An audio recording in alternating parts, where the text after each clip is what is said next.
Putin, Biden plan high-stakes phone call in Ukraine crisis. Russian President Vladimir Putin and U.S. President Joe Biden are to hold a high-stakes telephone call on Saturday as tensions over a possibly imminent invasion of Ukraine escalated sharply.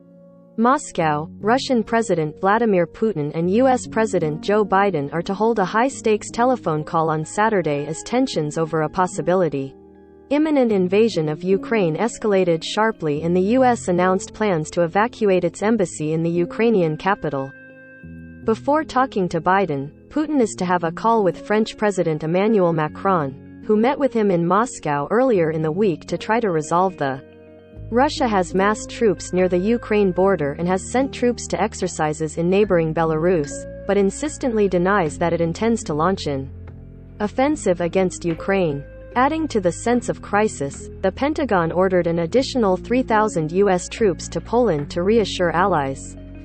Biden has said the U.S. military will not enter a war in Ukraine, but he has promised severe economic sanctions against Moscow, in concert with international.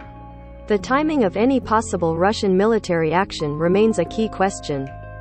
The U.S. picked up intelligence that Russia is looking at Wednesday as a target date, according to a U.S. official familiar with the findings. The official, who was not authorized to speak publicly and did so only on condition of anonymity, would not say how definitive the intelligence was, and the White House publicly underscored that the U.S. does not know with certainty whether Putin is committed to invasion. However, U.S. officials said anew that Russia's buildup of offensive air, land and sea firepower near Ukraine has reached the point where it could invade on short notice. U.S. officials told the Associated Press that the State Department plans to announce Saturday that virtually all American staff at the Kiev embassy will be required to leave. The State Department would not comment.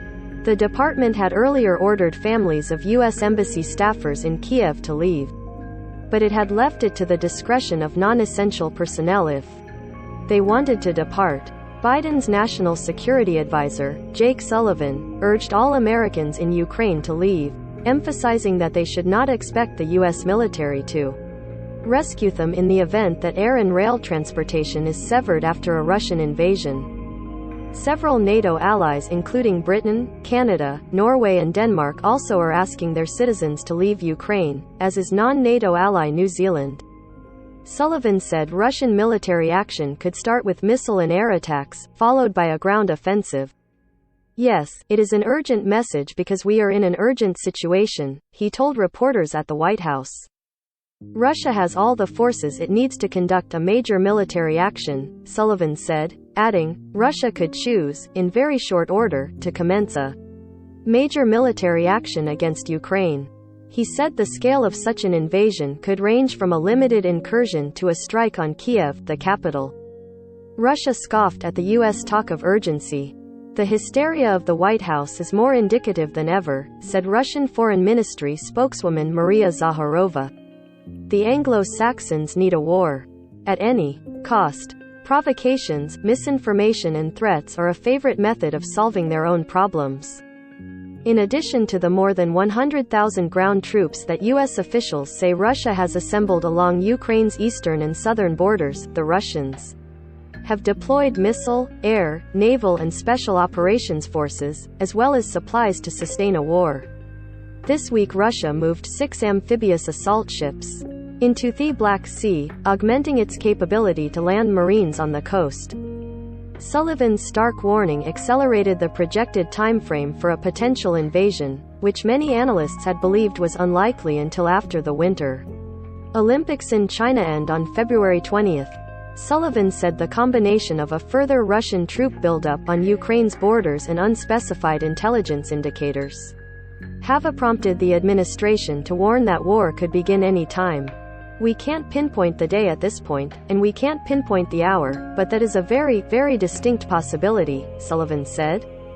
Biden has said U.S. troops will not enter Ukraine to contest any Russian invasion, but he has bolstered the U.S. military presence in Europe as reassurance to allison NATO's eastern flank.